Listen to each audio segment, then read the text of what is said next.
সংবাদের এ পর্যায়ে জেনে নেব এই সপ্তাহের বাজার দর। যোগ দিচ্ছেন সহকর্মীরা। শুরুতে রাজধানীর কারওয়ান বাজার থেকে আছেন মামুনুল ইসলাম। মামুন, গত সপ্তাহের তুলনায় সপ্তাহে নিত্যপণ্যের দরদাম কেমন দেখছেন?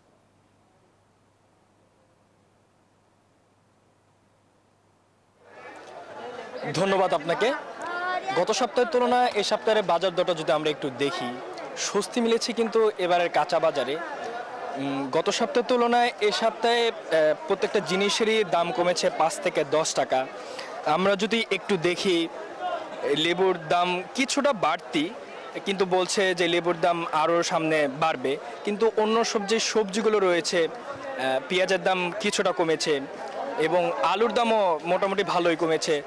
কাঁচামরিচের দাম 80 থেকে 90 টাকা কেজি এবং টমেটোর দাম 60 থেকে 70 টাকা। সিম হয়েছে 40 থেকে 50 টাকা এবং ফুলকপি পাতাকপি পাওয়া যাচ্ছে 50 থেকে 60 টাকা দরে। এবং অন্যান্য যে সবজিগুলো রয়েছে সে সবজির দাম কিছুটা কমেছে, কিন্তু আমেশের বাজারে অপরিবর্তিত রয়েছে দাম। গত সপ্তাহের তুলনায় এই সপ্তাহেও সেম রয়েছে দামটা। গত সপ্তাহে ছিল 170 টাকা, এই সপ্তাহেও আমিষের বাজার 170 টাকায়। এবং মাছের দাম যেটি রয়েছে সেটি এখন পর্যন্ত অপরিবর্তিত রয়েছে, গত সপ্তাহের তুলনায় এই সপ্তাহতেও সেম রয়েছে। এখন আমরা চলে যাব আমাদের সহকর্মী জয়ের কাছে, তিনি জানাবেন চট্টগ্রাম থেকে। পদ্মা সেতু, মেট্রো রেল এবং এলিভেটেড এক্সপ্রেসওয়ে নির্মাণের গর্বিত অংশীদার বসুন্ধরা সিমেন্ট।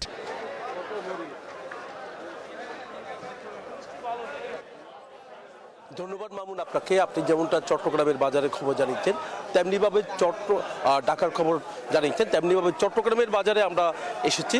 তো চট্টগ্রামের বাজারে কিন্তু আমরা দেখতে পাচ্ছি নানা রকমের সবজিতে ভরে গেছে। এখানে ফুলকপি থেকে শুরু করে অন্যান্য যে সবজিগুলো আছে, তো কিছুটা সবজির দাম কমেছে। আপনি যেমনটা ঢাকার বাজারের যেমনটা কমার কথা বলেছেন, তেমনিভাবে কিন্তু চট্টগ্রামে সবজির দাম কিছুটা কমেছে। তবে কোনো কোনো সবজির দাম একটু বেড়েছে। টমেটোর দাম একেবারে কমে গেছে, আমরা দেখতে পাচ্ছি 50 টাকা থেকে 60 টাকা, কোনো জায়গায় 40 টাকা কেজিতে বিক্রি করছে, 30 টাকা কেজিতে বিক্রি করা হচ্ছে টমেটোর দাম।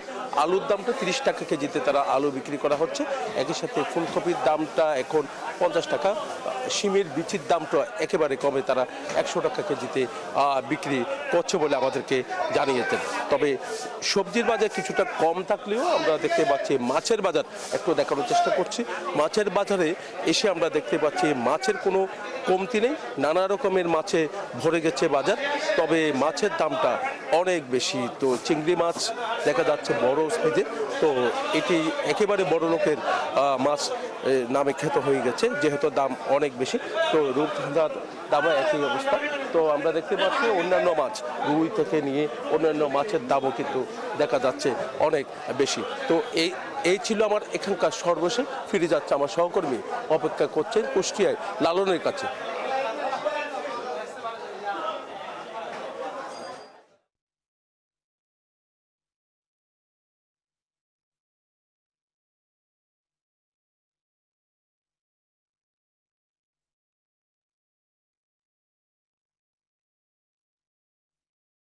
ধন্যবাদ জয়। আপনি চট্টগ্রাম থেকে যেমনটি জানাচ্ছিলেন কাঁচা বাজারের আপডেট, আমরা ঢাকার বাজারের চিত্র দেখলাম। আমি একটু চালের বাজারের সংবাদ জানাতে চাই। যেহেতু কুষ্টিয়া চাল উৎপাদনের একটি জেলা, কুষ্টিয়ার খাজানগর দেশের অন্যতম বৃহৎ চালের মোকাম।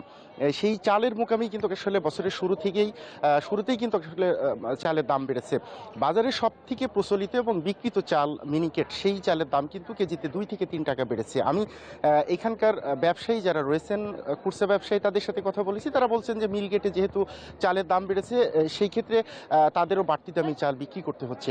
তারা বলছেন যে মিনিকেটের দাম প্রকারভেদে 2 থেকে 3 টাকা এবং বাসমতি যে চাল, সেই চালের দাম প্রতি কেজিতে 2 টাকা বেড়ে 94 টাকা এবং মিনিকেট 76 থেকে 77 টাকায় বিক্রি হচ্ছে।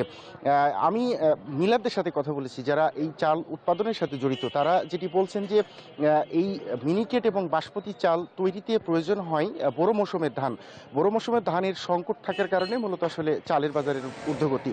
তারা বলছেন যে বড় মৌসুমের ধান বাজারে পর্যাপ্ত না আসা পর্যন্ত এই দামটি আসলে কমবে না এবং তারা বলছেন যে প্রশাসনের কড়া নজরদারির পরেও কিন্তু আসলে আসলে তাদেরকে এই বাড়তি দামেই চাল বিক্রি করতে হচ্ছে, তারাও আসলে অনেকটা নিরুপায়। আমি প্রশাসনের সাথে কথা বলেছি, যে কুষ্টিয়া জেলা প্রশাসক বলছেন যে আসলে এই বাজারটি নিয়ন্ত্রণে রাখার জন্য তারা সব ধরনের উদ্যোগ ইতিমধ্যে নিয়েছেন। অসাধু কোনো চক্র যদি বাজারে থেকে থাকে তাদের বিরুদ্ধে কঠোর আইনগত ব্যবস্থা নেওয়ার কথা বলছেন। এই ছিল কুষ্টিয়ার চালের বাজার থেকে সর্বশেষ।